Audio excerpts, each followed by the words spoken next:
We often think of family wealth as something that has been passed down from generation to generation. I'm Sharla Jessop, president of Smedley Financial Services, and today my guest and wealth management colleague, Mikal Aune, will explain why that might not be the case.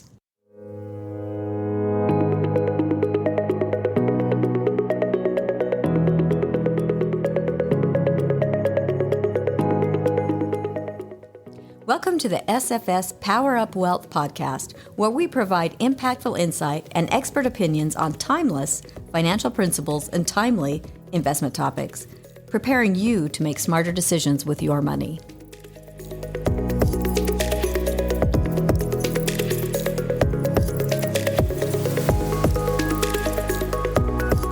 Mikal, helping families define and hold on to wealth has many layers and complexities. Luckily, it's something that you're passionate about. Can you tell us about the path of wealth? Yeah, normally we think about the path of wealth as either a ladder or stairs stepping up. And you can see this in normal life where you're like, well, that person is doing better because their parents were doing good and could help them, give them a leg up on that ladder of life. And so that's what we kind of picture, either a ladder or a straight path where there's steps in it and people are moving forward in that path. But what's different? Why isn't it a path? Well, think about it this way. Like here's the different levels, and you can kind of think about it, and we'll talk through some of the nuances and why maybe a path isn't the best representation. Because the first level is dependence. And you can think about this as I'm starting out in life, right? When you're young, you're dependent on your parents. You don't make any money. And so you really need them to help you get ahead in life. Even just for basic things like food and clothing and shelter, you're really dependent. Then you move into a survival mode. So this is like, I'm starting out in life. I get my first job. I get my first car. And especially when you become independent and you're out on your own and you have your first house or apartment and you're like, I'm just working and trying to keep my head above water. I'm just barely surviving. You start to get a little bit of stability when you're like, okay, I'm making more than I'm spending.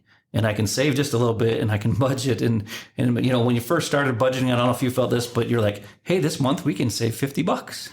It was a great feeling to know that you could get an ice cream cone. Exactly. I can go to the store and actually spend and not like penny pinch on everything, you know. So that's getting a little more of that stability. You keep moving down that path and you start being able to save a little more. And maybe you're in your career and you're starting to save for retirement. You're starting to pay off some debt. So you're getting a little more security as you move down the road. The more debt you pay off, the more secure you are. And you start saving more and more for the future. And you're like, okay, I feel like I'm in a good place. And I start becoming more independent where it's like, all right, I'm not relying on anybody else. I'm not relying on mom and dad. I can take care of myself. I have enough money for my needs, you know, and we can take care of our family. We can take care of the things that are happening. So we're becoming a little more independent. You start to move even further where you're like, okay, we have some extra money where we can travel and have some of that freedom that money allows, where you can do the things and go on trips and enjoy life and what's happening. The final step beyond freedom is abundance.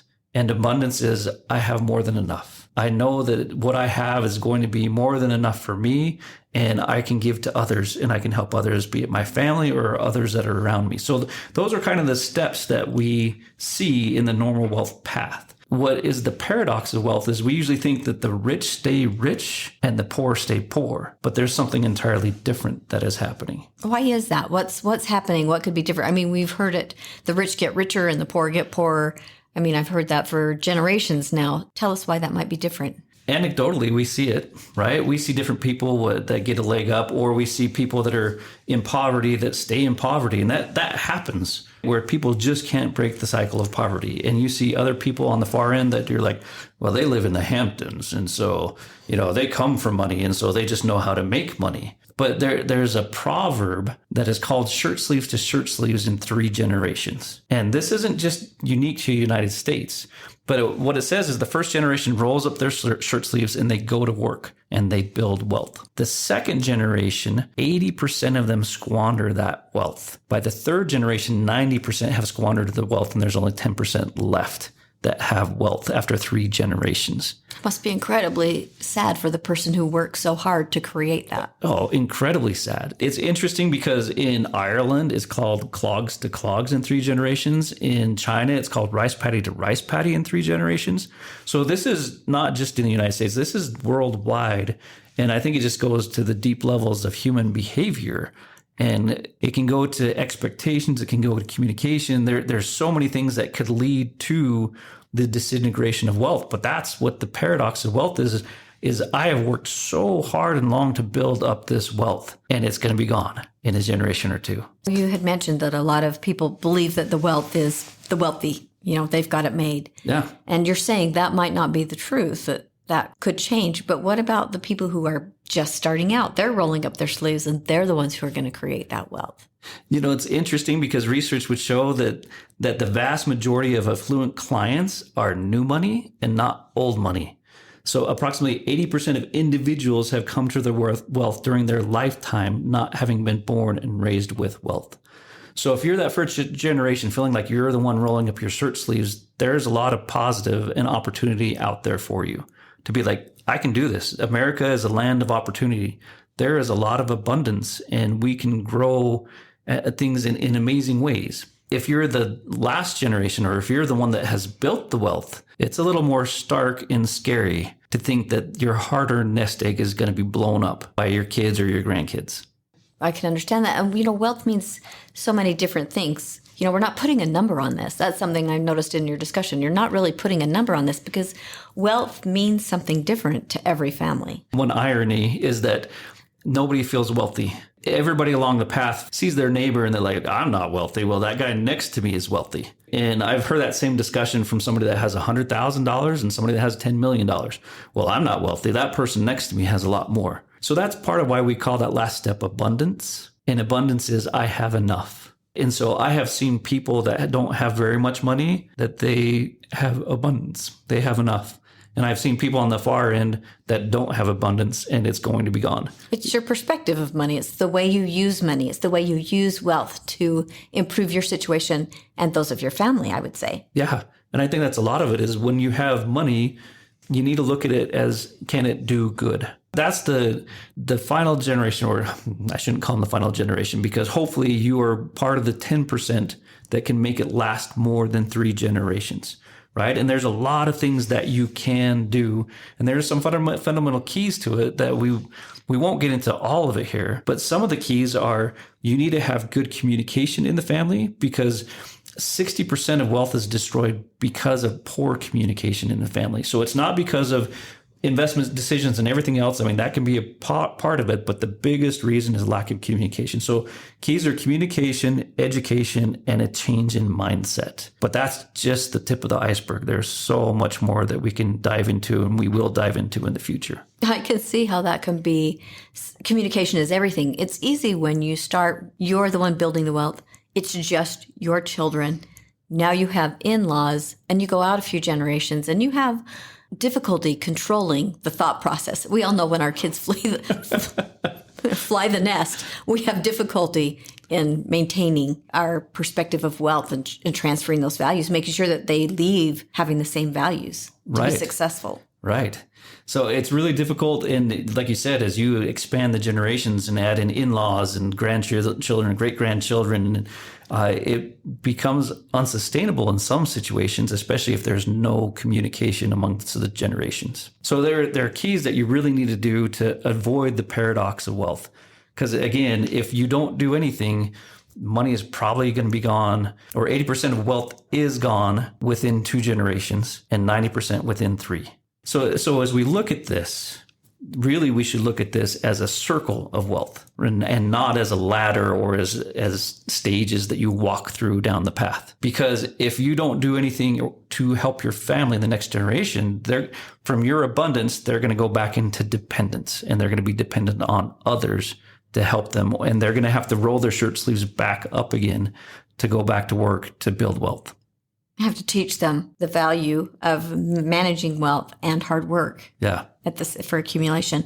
So what are families doing that have success in keeping wealth for generations? What are they doing? There's 7 different steps that we focus on to help families learn and grow so that they can maintain the wealth beyond 3 generations.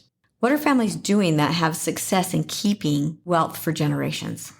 Well, it's really big and in depth, and there's 7 steps. The first one is that you really have to change your mentality. So wealth is not just money or just financial capital, because if you just focus on money as money, people use it for all the wrong purposes, right? A new car is purchased within 72 hours of receiving inheritance. Is that what you want your money to go to if you leave it to your kids or to your grandkids? If there's no helm on the ship, right, the ship is going to go wherever it wants. You're not going to go in the right direction. So the first step is to redefine wealth to not just mean financial capital, but also mean human and intellectual capital. So human capital is just your physical and emotional well-being. Intellectual capital is your knowledge, skills, and experience. So if you use money, it should be used to improve your human and intellectual capital. So that's the first step, is just redefining and changing that mindset. And can we do that by just talking with our children, or how do we implement that and change that value or carry that value to the next generation? Yeah, like you said, a lot of it's communication, right? If you can just start there. Some families do not like to talk about wealth at all. They're just kind of like, I don't want them to know what I have because I think they're just going to feel entitled.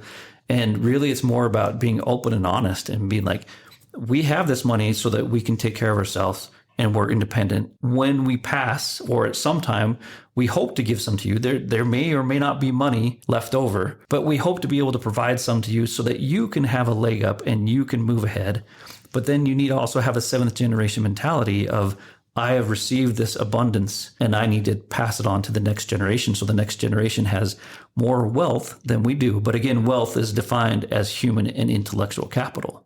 I've actually seen this in action with clients who have received inheritance, maybe a stock or something from a grandparent or great grandparent, and the stock has continued to be held and used specifically for education. Yeah. And that's been passed down from generation and has actually been used for education for families, so that these young people can come out of college or university without a debt and get started on the right foot. Mm-hmm. And I think that they've cemented that idea in that family. I'm really impressed with how that's going to continue from generation to generation, and the importance of education. And I would say that to a lot of people, because some people are on the far side, like, I don't want to give any money to my kids because I'm afraid it's just going to enable them. And I'm like, no, I've seen it on the good side where it's used as a tool to say, hey, this is a way to help you improve your human and intellectual capital. We want to help you get ahead, and you have an obligation to help the future generations get ahead. And so you can start saving. And so they start to receive some education, right? A lot of the kids, as you're like,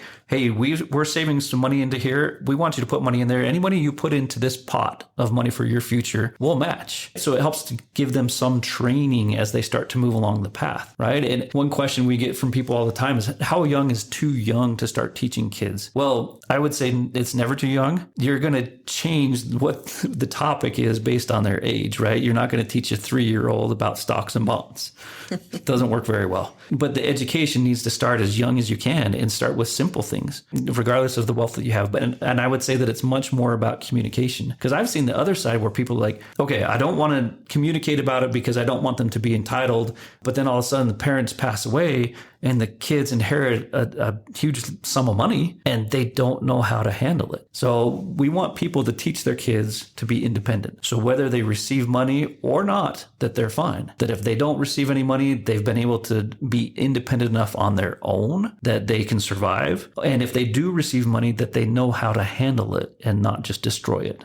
It seems to me like having open, honest communication about what your wealth is, not giving them the money or entitling them to the money, but more sharing your ideas about how the money should be used. Yeah. Or the importance and purpose of the money. Exactly. The importance and the purpose. Like, this is why we have it. Money is a tool. Money is not the end game. Mikal, I look forward to hearing more. I know you've just scratched the surface of this just barely complex topic, but I look forward to hearing more I look forward to sharing more about this. This is something that I'm passionate about, and I love seeing it when the family is able to pass on wealth and future generations are as successful or even more successful than the first. Mikal, thank you for joining us today.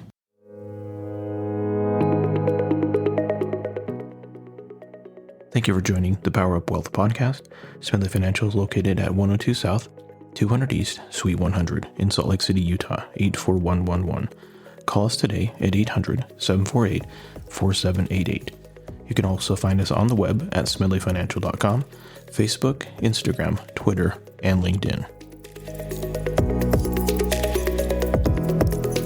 The views expressed are Smedley Financial's and should not be construed directly or indirectly as an offer to buy or sell any securities or services mentioned herein. Investing is subject to risks, including loss of principal invested. Past performance is not a guarantee of future results. No strategy can assure a profit nor protect against loss. Please note that individual situations can vary. Therefore, the information should only be relied upon when coordinated with individual professional advice.